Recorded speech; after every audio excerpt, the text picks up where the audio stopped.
سننے والے کو میرا آداب و سلام۔ رات کے 1 بجے زینب اپنی گاڑی سنسان سڑک پر روک کر سامنے پرانی کوٹھی کو دیکھ رہی تھی، جسے گاؤں والے صرف وہ جگہ کہتے تھے۔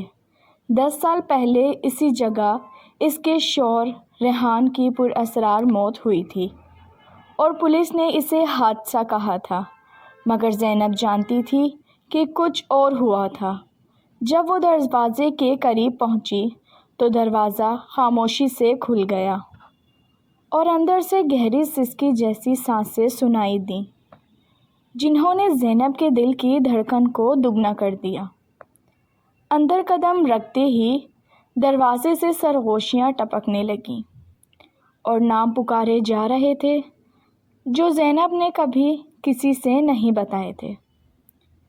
اوپر کی منزل پر ایک دروازہ تھا جس پر کوئی نمبر نہیں تھا، مگر زینب جانتی تھی کہ یہ وہی کمرہ تھا جو ہر خوف کی کہانی سناتا تھا۔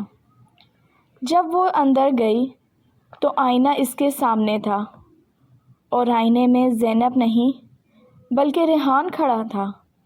آنکھوں میں روشنی نہ ہونے کے باوجود اس کے منہ سے سرگوشی آئی۔ تم مجھے چھوڑ گئی تھیں۔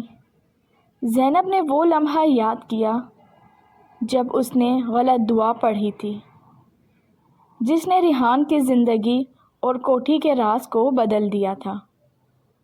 اچانک بچے کے رونے کی آواز کمرے میں گونجی، وہ بچہ جو کبھی پیدا نہیں ہوا تھا، اور فرش پر ننھے ہاتھ پاؤں کے نشان بننے لگے، سیدھا زینب کی طرف بڑھ رہے تھے۔ دیواریں پھیل گئی تھیں اور ہر کمرے میں ایک نئی لاش، ایک نئی چیخ نظر آ رہی تھی۔ کوٹھی بھوک کی طرح زندہ تھی اور صرف ایک چیز مانگ رہی تھی، قربانی۔ ریحان جو زندہ نہیں تھا، اب اس کا عکس اب زینب کے سامنے آیا اور اس نے کہا، اب تمہاری باری ہے۔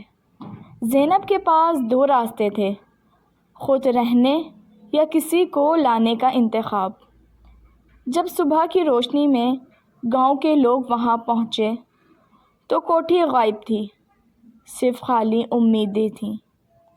مگر سڑک پر ایک نئی عورت کھڑی تھی، فون ہاتھ میں، آنکھوں میں سوال، اور پیچھے سے کسی کی سرگوشی سنائی دی، اندر آ جاؤ۔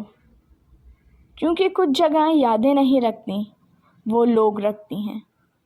زینب کی کہانی اتنی بڑی ہو گئی تھی کہ گاؤں والوں نے دوبارہ سننے کے بعد بھی لرز اٹھتے تھے، اور جو بھی سنتا تھا وہ محسوس کرتا تھا کہ کوٹھی ہر سننے والے کے لیے خود کو دوبارہ جنم دے رہی ہے۔ زینب اب صرف ایک نام نہیں رہی تھی، وہ ایک کہانی تھی، ایک انتہا پسند خوف جو ہر سننے والے کے دل میں بیٹھ جاتا اور دوبارہ سننے پر اس کا اثر دگنا ہو جاتا۔ اگر آپ کو یہ کہانی پسند آئی ہو تو چینل کو سبسکرائب کیجیے۔ رکھیے اپنا بہت زیادہ خیال۔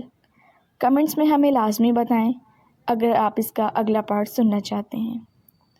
اجازت دیجیے، اللہ حافظ۔